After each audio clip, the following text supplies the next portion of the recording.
Waitress took a bullet for his only daughter. What the Mafia boss did shocked everyone. The diner door exploded inward. 3 men, 3 guns, 1 target, the 6-year-old girl behind me. I had 3 seconds to decide. 3 seconds before the lead gunman's hand finished emerging from his jacket. 3 seconds before Harry Moretti, the most dangerous man in Brooklyn, realized he was at the wrong angle to save his daughter. I was a waitress drowning in $200,000 of debt, working 70-hour weeks, surviving on 3 hours of sleep. I had exactly 0 reasons to die for a mafia boss's child. But when I saw little Sophia's eyes go wide with terror, the same little girl who always said please and thank you, who drew me pictures, who didn't deserve to die because of her father's sins. I didn't think. I moved. The gunshot felt like being hit by a freight train made of fire. I heard Sophia scream, felt Harry's arms catch me as my legs gave out, saw his face, this man who feared nothing, crack open with devastation. My last thought before the world went black. At least she's safe. I didn't know that bullet would cost Harry Moretti his empire, or that saving his daughter meant he'd do anything, to save me. But before we continue, I want you to know that Imperial stories thrive because of you. We're heartbreakingly close to 1,000 subscribers.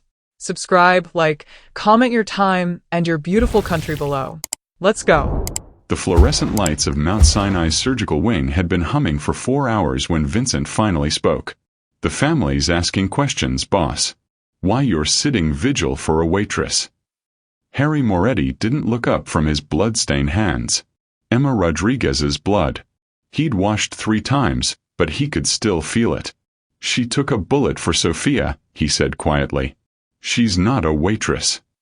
Vincent sat down beside him, phone in hand. I ran her background.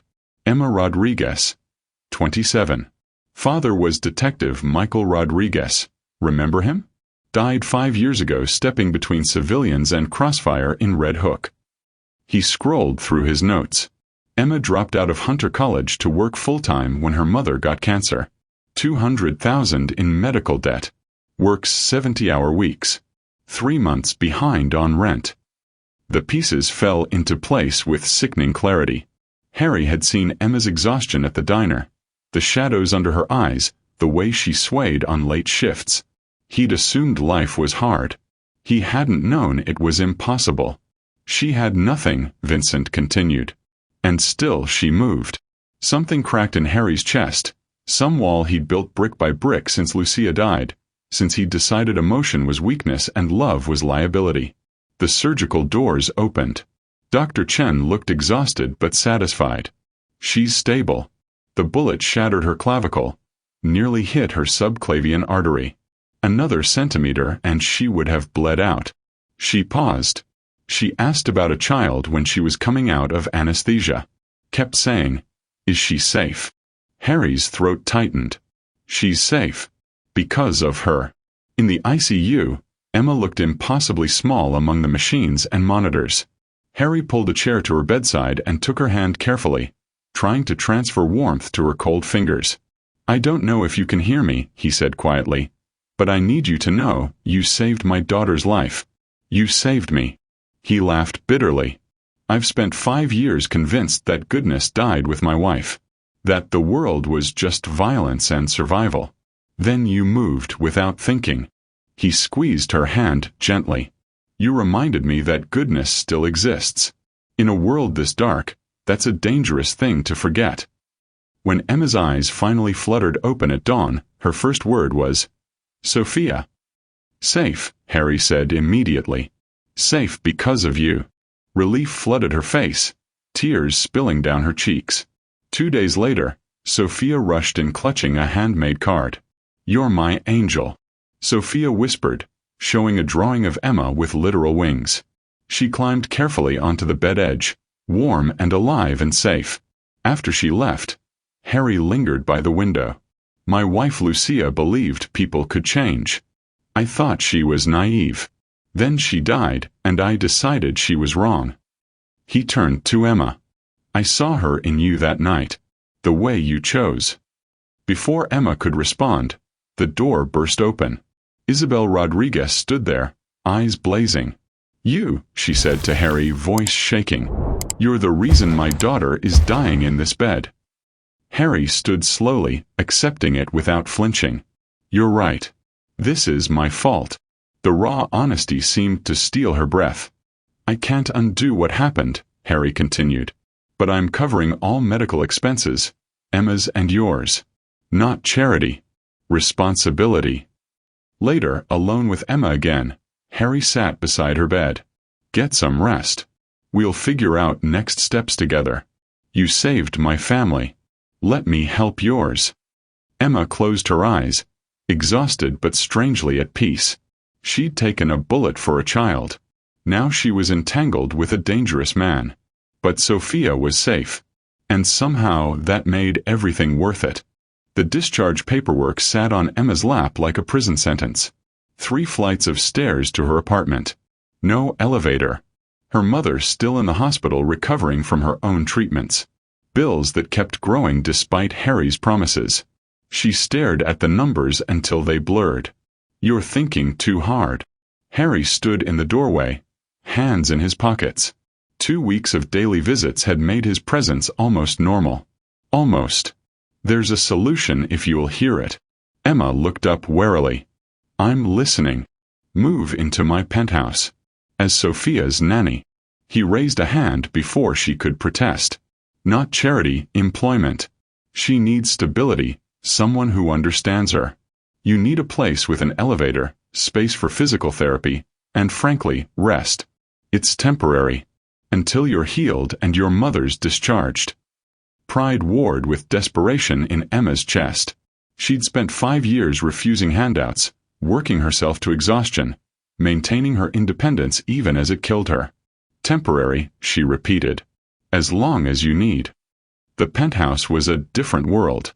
Floor-to-ceiling windows overlooking Central Park. Marble floors that caught the afternoon light. Space so vast Emma's entire apartment could fit in the living room 3 times over. A private physical therapist arrived daily. Meals appeared as if by magic. Her room was the worst and best part. Sophia had decorated it with artwork.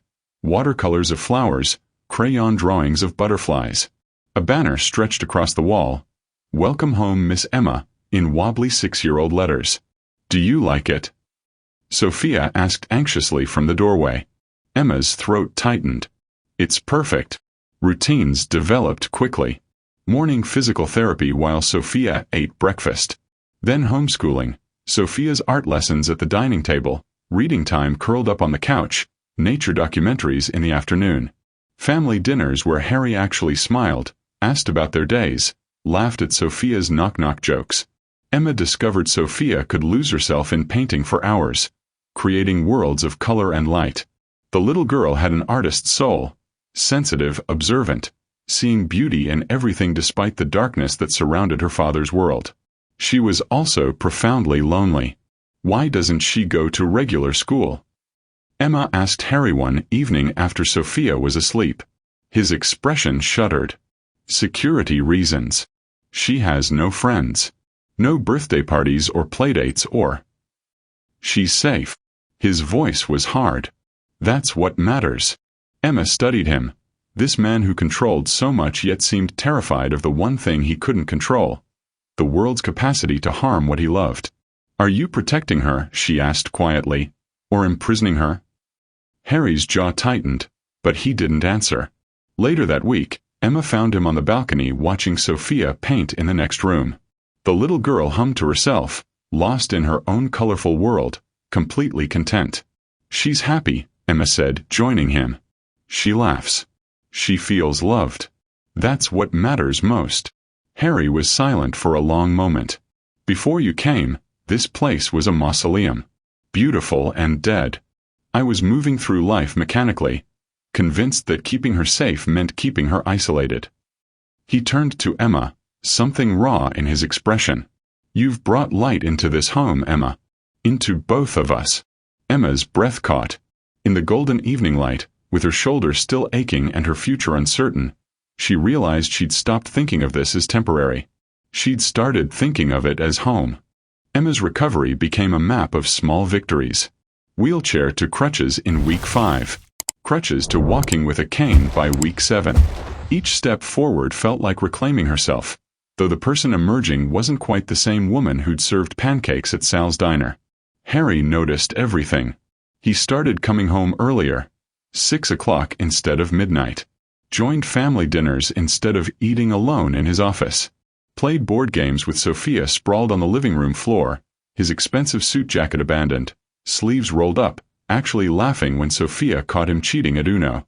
"You moved my draw 4 card," Sophia accused, giggling.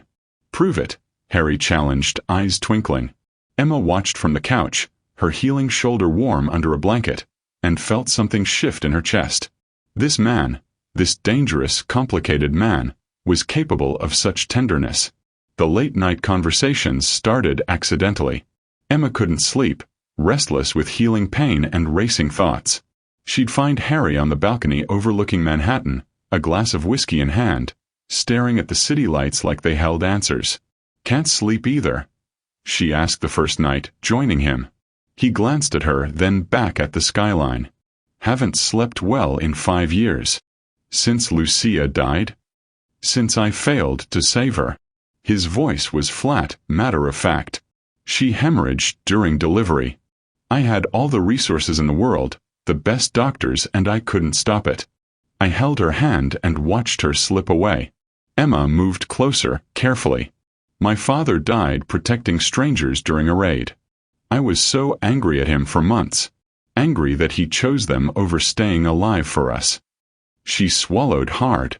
"Then I realized he didn't choose. It was just who he was. The choice was already made the moment he became that person." Harry looked at her, then really looked. "Is that what you tell yourself about the diner? That you didn't choose? I moved before I thought. But yes, that choice was already made. My father taught me that some things matter more than survival. And now you're here, recovering in the home of a man your father spent his career trying to stop." Harry's voice held no judgment, only observation. "You're not the same as the men he fought." Emma surprised herself with the certainty. "You're trying to be something different." "Am I?" Harry turned to face her fully. "Or am I just a violent man playing house?"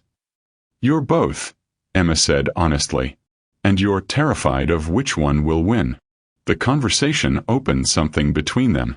Night after night, they found themselves on that balcony, sharing the pieces of themselves they kept hidden during daylight hours. Harry talked about building walls after Lucia died, convincing himself that coldness was strength, that protecting meant controlling.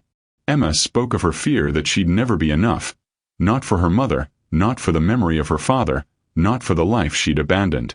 "I was moving through life mechanically," Harry admitted one night in week 7. "Breathing but not living. Then you stepped in front of that bullet and reminded me what it meant to feel something." Inside, Sophia's voice drifted through the open door, singing softly to herself as she colored before bed. "Mom, can I have hot chocolate?" Sophia called. Emma started to rise, then froze. "Mom." "Not Miss Emma. Just Mom." Harry had heard it too. Their eyes met, and something unspoken passed between them. It happened again 2 days later. "Mom, watch this," Sophia shouted, showing off a cartwheel.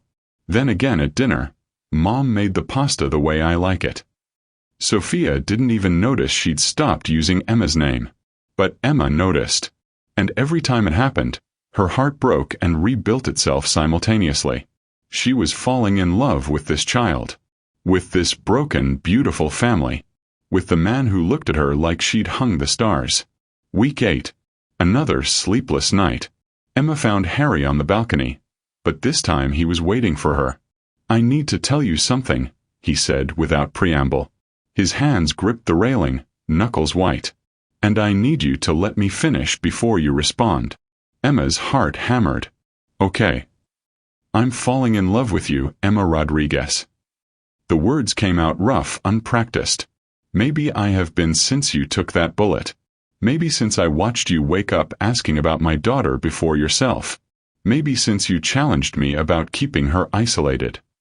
He turned to face her, and his expression was raw, vulnerable. You've been my daughter's angel, but you've been mine too. You've reminded me that I can be more than what I became after Lucia died. Manhattan glittered below them, 8 million lives unaware of this moment, this confession that felt like standing on the edge of something vast and terrifying. Emma's shoulder ached. Her mother was still recovering. Her future was uncertain. She was falling in love with a man whose world was darkness and violence and danger. "Harry," she started. "You don't have to say anything," he interrupted quickly. "I just needed you to know. Whatever you decide, whatever happens next, you need to know that you've changed everything."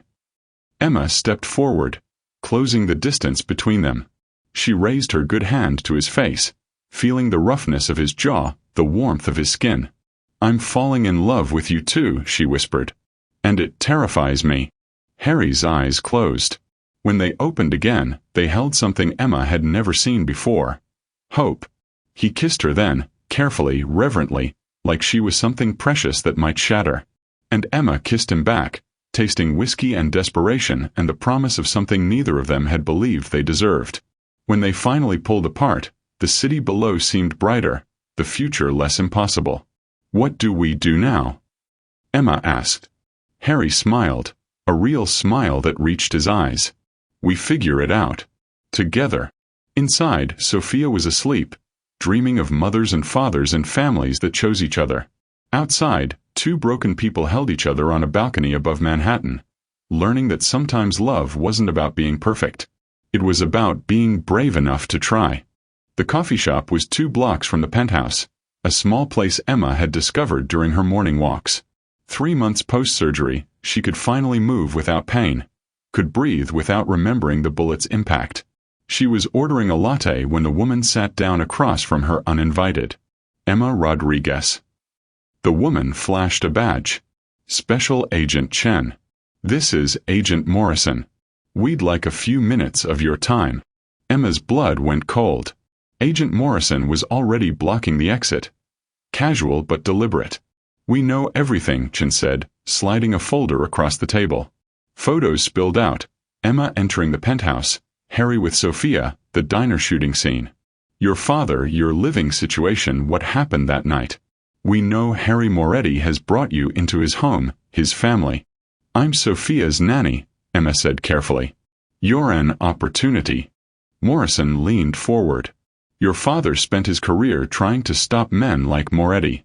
Now you're in a position to finish what he started.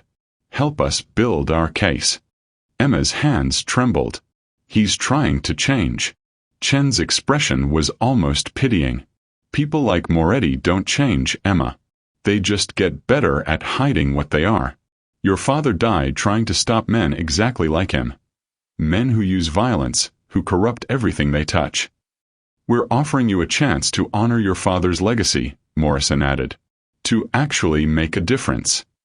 Emma stood abruptly, her chair scraping against the floor. "I'm not interested." "Think about it," Chen called after her. "We'll be in touch." Emma made it halfway home before she started shaking. Her father's face swam before her eyes. His integrity, his sacrifice, his belief that some things were worth dying for. What would he think of you now? She found Harry in his office. Door open, reviewing documents. He looked up immediately, his expression shifting at whatever he saw in her face. "What happened?" "FBI." Emma's voice came out steadier than she felt. "They want me to inform on you. To help build their case." She moved into the room, closing the door. "I need complete honesty, Harry. Right now. Everything." Harry stood slowly, carefully, like approaching something fragile. "I've been working with lawyers for months to transition everything to legitimate businesses. Real estate, restaurants, investments. I'm getting out. Why didn't you tell me?" "Because I wanted to be worthy of you before I asked you to commit to this life." His voice cracked slightly. "I didn't want you choosing a criminal. I wanted you choosing a man trying to become something better." Emma pressed her palms against her eyes. Her father had died stopping men like Harry. Now she was in love with one. The irony was suffocating. "Emma." "If you're really changing," she interrupted, lowering her hands, You can't do it halfway. Maybe cooperating with the FBI is the right thing, to close that chapter completely. Harry stared at her. You're asking me to betray my organization. I'm asking you to be the man you say you want to be. Emma's voice was steady now. Not for me. For Sophia. For the life you're trying to build. The silence stretched between them, heavy with the weight of impossible choices. Finally, Harry nodded. I'll think about it. But they both knew the decision was already made. The call came at 2 a.m. Emma knew before she answered. You don't get good news at 2 a.m. Miss Rodriguez. The hospital administrator's voice was tight with controlled panic. Your mother was scheduled for discharge this morning. She's not in her room.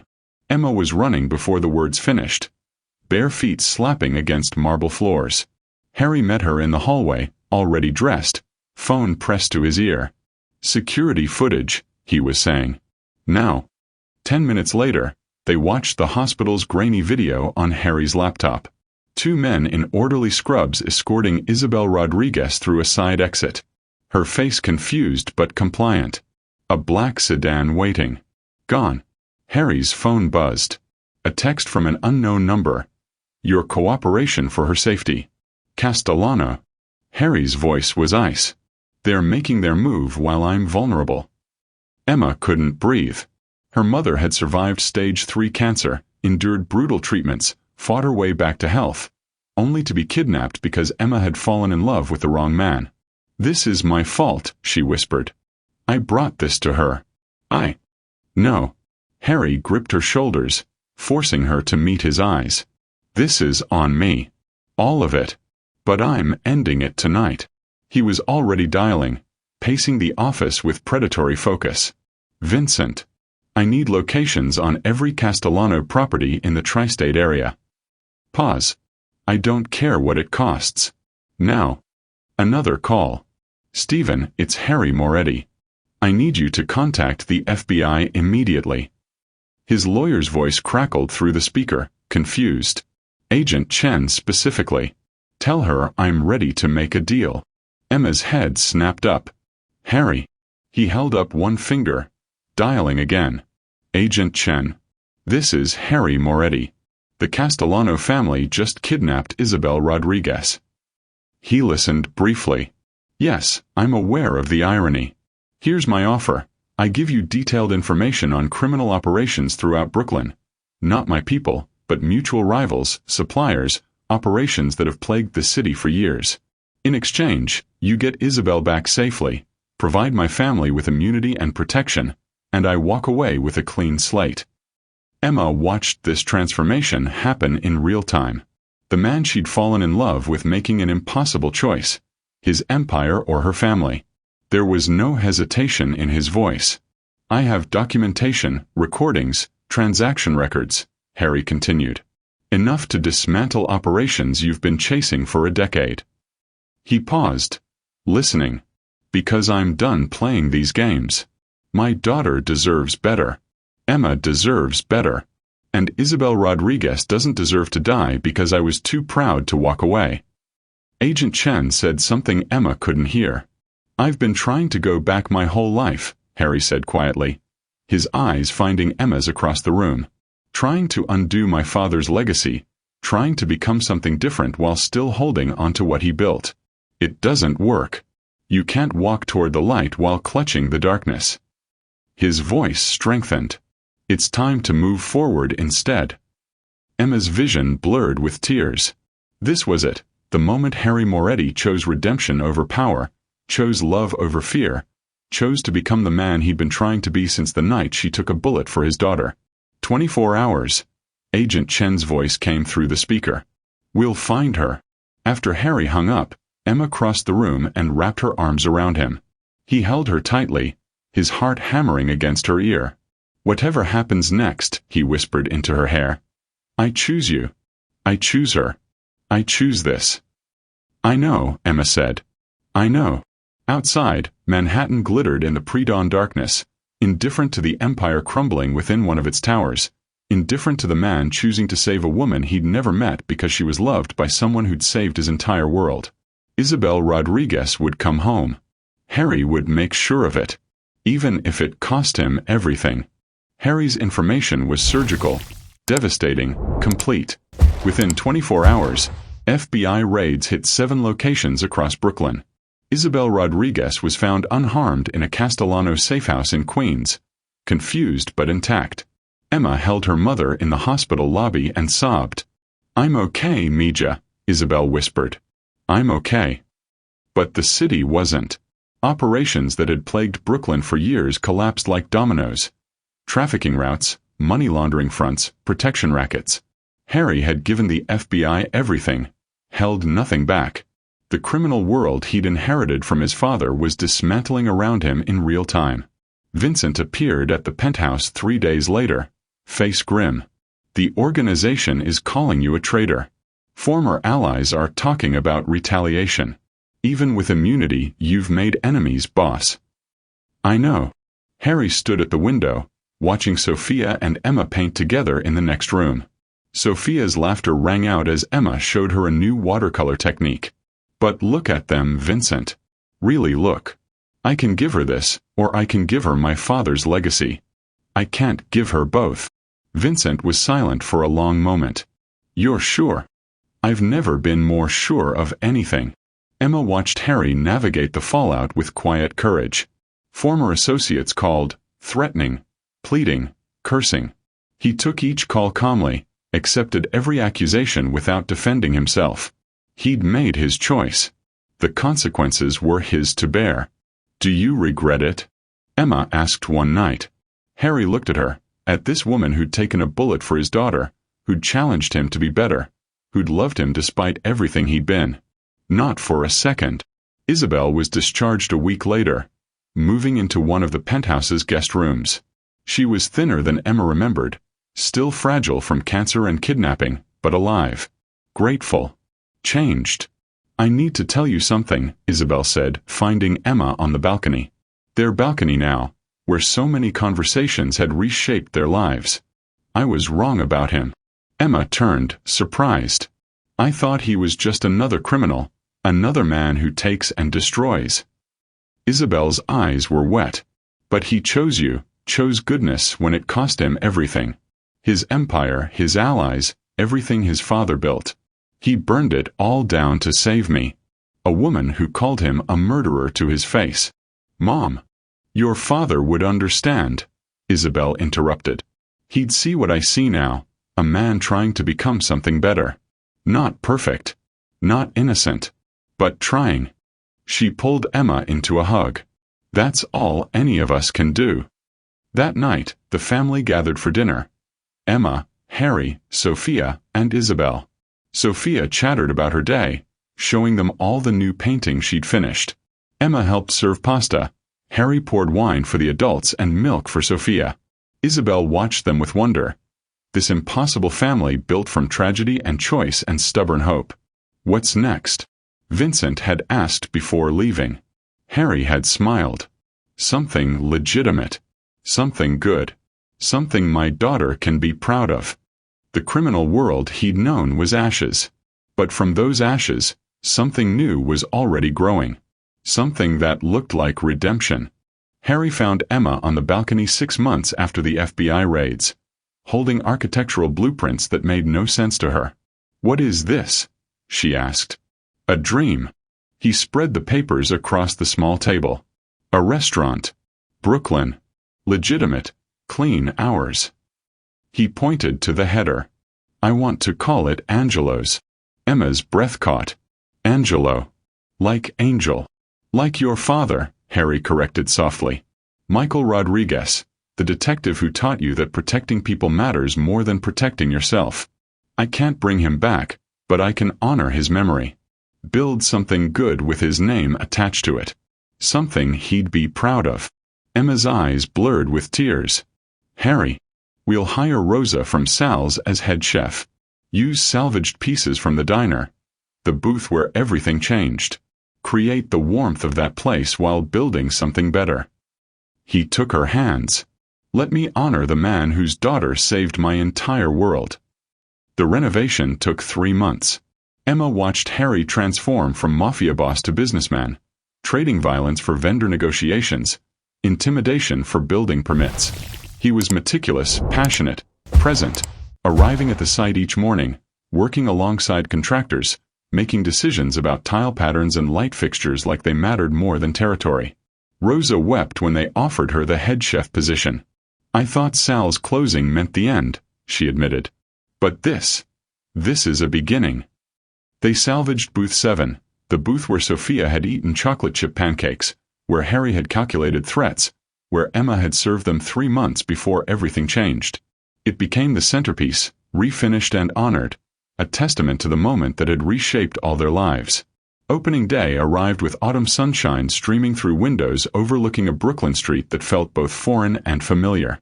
Regulars from Sal's came first, curious and moved. Isabel sat by the window, healthy and radiant, greeting customers with warmth. Sophia wore an Angelo's t-shirt, proudly giving tours to anyone who'd listen. "This is the booth where Mom saved us," Sophia explained to an elderly couple, pointing at booth 7 with reverence. Emma stood in the doorway watching it all unfold, this impossible life they'd built from a bullet and a choice and stubborn faith in redemption. The restaurant hummed with life and laughter and the smell of Rosa's cooking. Her father's name hung above the door in elegant letters. Her mother smiled for the first time in years. The daughter she'd somehow become mother to ran through the space with joy. Harry found her there, caught her hand, pulled her outside where the noise faded to a gentle murmur. "Emma Rodriguez." He dropped to one knee on a Brooklyn sidewalk, producing a simple gold band. No flash, no drama. "I can't promise perfection. I can't erase my past. But I can promise I'll spend every day trying to be worthy of what you've given me. Will you marry me?" Emma pulled him up, kissed him hard, tasted salt from tears she didn't realize were falling. "Yes," she whispered against his mouth. "Yes." Inside, their family waited. Outside, Brooklyn moved around them. Indifferent, eternal, beautiful. "I'm home," Emma said softly. Harry smiled, understanding what she meant. Home wasn't the penthouse or the restaurant or any physical place. Home was Sophia's laugh and Isabel's health and Harry's transformation and the booth where everything changed. Home was these people, this found family, this second chance built from tragedy. Home was choosing love when the world demanded fear. And it was enough. More than enough. It was everything. Angelo's restaurant closed to the public for one day only. White flowers adorned booth 7. Candles flickered on every table. 12 people gathered to witness Emma Rodriguez marry Harry Moretti, the most unlikely love story Brooklyn had ever seen. Sophia walked down the makeshift aisle first, scattering rose petals with solemn concentration. The 7-year-old wore a pale pink dress and carried a small basket, her face serious as she performed her duties as flower girl. Isabel sat in the front row, tissue already pressed to her eyes. Vincent stood beside Harry, looking uncomfortable in a suit somehow more formal than his usual attire. Rosa dabbed at tears from the kitchen doorway. And in the back, 2 FBI agents, Chen and Morrison, sat witnessing the transformation they'd helped broker. Proof that redemption wasn't just a story people told themselves. Emma wore a simple white dress, no veil, no train, no angel wings. She'd learned over the past year that she wasn't an angel. Just a woman who'd made a choice and lived with its consequences. Human, flawed, worthy of saving herself too. Harry watched her walk toward him with an expression that made Emma's breath catch. Love, yes. But also gratitude, wonder, disbelief that this was real. The officiant kept it brief. Then came the vows. Harry spoke first, his voice steady despite the emotion flickering across his face. "Emma, you saw darkness and chose to bring light. You saved my daughter, but more than that, you saved me from becoming unredeemable. I can't erase my past, but I can build a future worthy of you. I promise to be the man you believed I could be, even when I didn't believe it myself." Emma's turn. She thought of her father, Detective Michael Rodriguez, who'd taught her that protecting people mattered more than protecting yourself, who'd died proving those words true. "Harry, you taught me that choosing love isn't weakness. It's the bravest thing we can do. My father spent his life fighting for justice. I used to think loving you meant betraying his memory." Her voice broke slightly. "But I understand now that he'd want me to choose hope over fear, redemption over revenge, love over judgment. You're not the man you were. And I'm exactly who my father raised me to be." They exchanged rings, kissed as husband and wife. The small gathering erupted in applause. The reception was intimate. Roses cooking, wine flowing, stories shared. When the music started, Harry pulled Emma onto the makeshift dance floor. "Mrs. Moretti," he murmured against her ear. "Still getting used to that," Emma admitted. They swayed together, the world narrowing to just this: his arms, her heartbeat, the impossible reality of their love. Then small hands tugged at their joined ones. Sophia wedged herself between her parents, the three of them moving together in an awkward, perfect circle. Emma looked at her family, this found, chosen, beautiful family, and felt her father's presence like sunshine. Not disappointment. Not anger. Pride. Because she'd done what he'd always taught her. She'd seen someone in danger and stepped forward. She'd chosen goodness despite the cost. She'd been brave enough to believe in redemption. And sometimes, when you save someone else, you save yourself too. "I love you," Harry whispered. "I love you too," Emma replied. Around them, Angelo's glowed with warmth and light. Outside, Brooklyn moved through its evening rhythms. Inside, angels danced. No wings needed. Just ordinary people who'd chosen extraordinary courage when the moment demanded it. And that, Emma realized, was enough. That was everything. 5 years felt like a lifetime and a heartbeat simultaneously. Emma stood in Angelo's original Brooklyn location, now the flagship of 3 thriving restaurants. One hand pressed to her swollen belly, watching the Saturday morning rush with quiet satisfaction. 6 months pregnant with their second child, she moved slower now, but she still insisted on working weekend mornings. Some habits died hard. "Mom, you should sit down," Sophia called from booth 7, where she was sketching customers for her art class portfolio. 12 years old now, all long limbs and confidence, her daughter had inherited Lucia's grace and Emma's determination. She wore paint-stained jeans and her father's old watch, and she was breathtakingly beautiful. "I'm fine, sweetheart. Dad said you're supposed to rest," Sophia added with concern in her voice. Regular school. Real friends. Birthday parties and sleepovers and drama club. The life Harry had been too afraid to give her before Emma showed him that safety and freedom weren't mutually exclusive. The door chimed. Harry entered with Vincent, both men laughing about something. Silver threaded through Harry's dark hair now, and crow's feet crinkled at his eyes. Marks of genuine happiness, not stress. He crossed to Emma immediately, kissed her forehead, rested his hand over hers on her belly. "Behaving today?" he asked the baby. "Mostly," Emma smiled. Vincent settled at his usual table, retired from everything except Sunday dinners and spoiling Sophia mercilessly. He'd walked away from a life alongside Harry, invested his money in Angelo's, and now spent his days fishing and reading crime novels with ironic appreciation. Isabel emerged from the kitchen carrying fresh pastries, her cheeks pink with warmth and health. 5 years cancer-free. She worked 3 mornings a week greeting customers, dispensing wisdom, and treating everyone like family. Her laughter filled the space, a sound Emma had feared she'd never hear again. Harry squeezed Emma's hand before heading to his office. He had calls scheduled with the youth mentorship program he'd founded, then a speaking engagement about second chances at a community center in Red Hook. His legitimate businesses, restaurants, real estate investments, a small venture capital firm focused on Brooklyn startups, thrived. The Castellano family was dismantled, their territory absorbed by legitimate businesses or shut down entirely. Brooklyn was safer. Not perfect, but better. Emma watched her husband walk away and remembered the broken man who'd caught her as she fell 5 years ago. Remembered thinking she was dying to save a child. She hadn't known she was saving everyone, including herself. The breakfast rush continued. Emma moved between tables, refilling coffee, chatting with regulars, soaking in the warmth of the place they'd built together. A young family entered. Parents in their 30s, 2 small children. The little girl, maybe 6, stared at Emma with wide eyes. "Mama, that's her," the girl whispered urgently. That's the lady from the story. The mother looked embarrassed. Sweetie, we don't bother. It's okay, Emma said, kneeling carefully. What story? The Angel story. About the lady who saved the little girl. The girl's eyes were huge with wonder. You stopped the bad guys and got hurt, and the family lived happily ever after.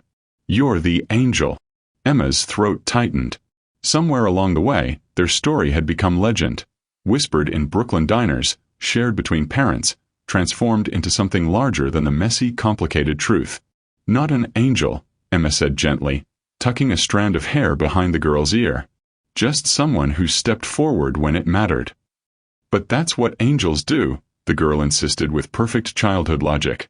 Emma smiled, thinking of her father, of Harry, of every choice that had led her to this moment. Pregnant with her second child, standing in a restaurant named for a hero, surrounded by the family she died and lived for. You're right, she admitted. I guess that is what angels do. She served them chocolate chip pancakes for the girl, blueberry for the boy. Watched them eat with sticky fingers and bright smiles. Watched Sophia help bus tables, joke with Vincent, hug her grandmother. Later, when the lunch rush died and the restaurant hummed with contentment, Harry found Emma at booth 7. You okay? I'm perfect. And she meant it. Through the window, Brooklyn sprawled in afternoon sunshine. Gritty and beautiful, broken and rebuilding, always moving forward. Just like them. True heroism wasn't about being perfect or fearless. It was about seeing someone in danger and stepping forward when everyone else stepped back. It was about choosing goodness despite cost, believing in redemption despite doubt, loving despite risk. And sometimes, when you saved someone else, you discovered you'd saved yourself too. Emma Moretti, formerly Rodriguez, formerly a waitress drowning in debt, rested her hand on her belly and watched her impossible life unfold around her. Angels wore sneakers and served pancakes. And that was enough. That was everything.